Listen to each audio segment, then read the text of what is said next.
Guys, andito ako sa QC Under Paradiso. Ito yung underpass na kumukonekta from Quezon City Hall going to Quezon City Memorial Circle. Nilagyan na nila ng ano guys, oh, bubong.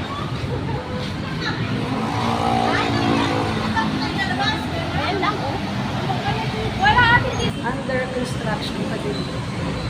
Pero maganda kasi meron ng bubong.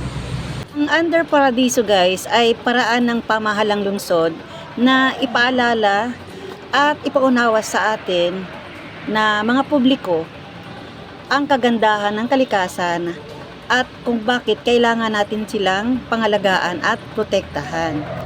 So makikita ang giant murals ng mga endangered na hayop at endangered na mga halaman dito sa Pilipinas. Kaya dapat natin silang alagaan kasi nga nauubos na ang kanilang lahi. Nakailang punta na ako dito guys pero hindi ako nagsasawa. Ang ganda-ganda, tingnan nyo naman, no? Ayan, mga endangered na halaman at hayop. Ayan yung mga murals na makikita mo dito pag ikaw ay dumaan dito sa Under Paradiso.